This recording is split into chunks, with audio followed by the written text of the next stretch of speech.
Because I made up the name. You were not named Chimamanda? No, I invented Chimamanda. I you created Chimamanda. Wait. Your parents didn't name you Chimamanda? You're kidding me. No, I'm not kidding you. Is this the first time I'm hearing this? Yes, because I haven't talked about it. When did you invent this name? No, sorry. I'm sorry. This is like an aha. No, but it's true. I'm actually shook. Yep, it's true. So, and the reason I think I decided to talk about it because, when we say that culture doesn't change. Yeah. Do you know how many young people in Igbo land are called Chimamanda today? There's a plethora of, I have like, off the top of my head, I can think of 6 right now who I know. There you go. So I'm wondering, so when did this happen? You don't have to It happened shortly before my first novel was published. So, I don't want to tell you this story. There's no need. You don't have to go too deep. No, because I think it's interesting because considering how popular the name is now. Yes. It's interesting to see that you actually came up with that. Yes. Because I always wondered, how did your parents in the 70s think of this cool? Because there's something very sort of the moment about the name, right? You can't imagine parents in 1977. Exactly. It keeps me up at night. I'm not going to kid you. Okay, so you know what? So I was born Ngozi Grace. Your mom is Grace. My mother is Grace. Okay, my mom is Grace too, but go really. on. And so growing up, I always felt that I wasn't Grace. Grace was my mother, right? And Ngozi felt to me too common. And so even though it was the name, so in primary school, I was Ngozi.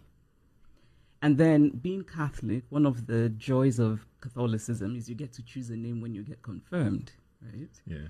So I thought, what name will I choose? And the priest said, it has to be the name of a saint. So people were just choosing ridiculous names like Bernadette. I was like, nope. So what did I choose? I read a novel, and there's a character called Amanda. So I was like, my name is Amanda. The priest said, it is not a saint's name. I said, Father, that's the name. That is my name. So I sort of pushed, and they let me. So I was Amanda at confirmation, right? And then, so I was Amanda from secondary school. And then to first year of university in Osaka when I was studying medicine. And then I went to the US.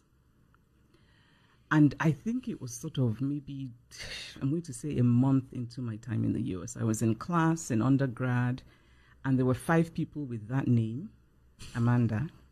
It was not so unique anymore. But it wasn't just that. It was the way it was pronounced. Amanda? Amanda, do you want to tell me what you're doing? And I thought, what the hell? This is so not me, right? It just felt, and I suddenly realized, no, I can't. And so I started thinking, how can I now change? So remember that I had already changed myself from Ngozi to Amanda. So I started thinking, how can I change it? So for a while, I would merge both. I would call myself Amanda Ngozi because I really wanted to let them know I'm not Amanda. Yeah, you're not one of them. Yes. and also it was a learning experience for me because the kind of thing you think is cool in Nigeria, suddenly I thought this is nonsense, right? Wanting an English name is so stupid. So I'm sort of struggling with this thing, calling myself Amanda Ngozi. And then just before my novel was published, I remember thinking, and I remember exactly where I was when it came to me.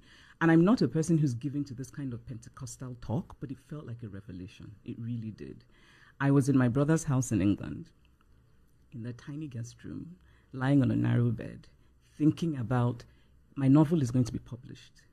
And I don't want to be introduced to the world. As Amanda Adichie. Yes. And I'm sitting there thinking, and I wanted an Igbo name. But I didn't want Ngozi because I didn't feel like Ngozi. Ngozi felt too common. And Ngozi I think is a lovely name. I mean, the meaning is great. Yes. But it's so common I didn't feel like me. And I remember just lying there and it just came to me. It just came to me, Chimamanda. And it helped that, and by the way, when I was thinking about a name, it wasn't, obviously I could have just picked an Igbo name, but I wanted a name that had Amanda in it. Yes. So that I wouldn't have to change my passport and my, because I already had this identity. I had a passport with that name. I had a driver's license with that name. I had bank accounts with, so it was really about me thinking, how can I hold on to this name, but then make it Igbo?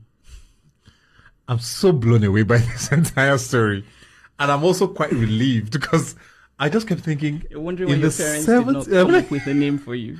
And my father, God bless him, once some years ago, somebody was saying to him, Prof, that name is such a fine name. How did you come up with it? My father, who is just like, he's a congenital truth teller, starts saying, no, we did not. And I was like, Daddy, don't tell them. Don't reveal this. And I'll tell you why. The reason I didn't want to talk about it, and I'm only talking about it now because I've actually decided to write about it, is because I wanted to give it time to have its own legitimacy. Yeah.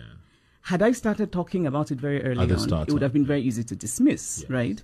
But in some ways, it feels it's legitimate now because half of the kids being born in Igbo land have been named Chimamanda.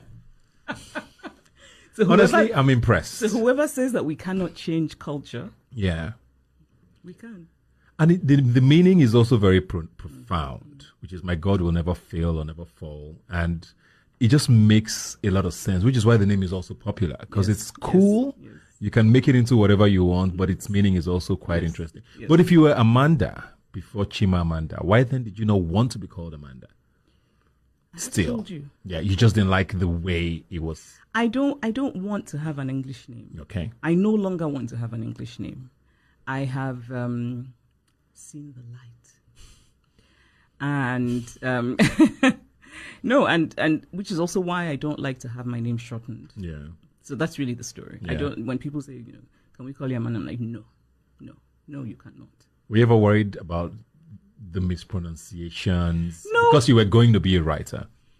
No, because I think really for me, the only thing that matters is that the person makes a genuine effort. Yeah. That people who are, language is such an interesting thing. There are names that I want to pronounce properly and I don't, but I try. And so when people say, oh, I don't want to use as Nigerians I want to, native name. Yes. Because they will mispronounce it. Yeah, those are just so... And I think, but if they do, that's fine. As long as there's a genuine effort to try and say it properly. It's still your name and you own it. I don't think that that's a reason to back away from your name because there's a potential of somebody mispronouncing it. It doesn't make sense to me. How did your parents feel about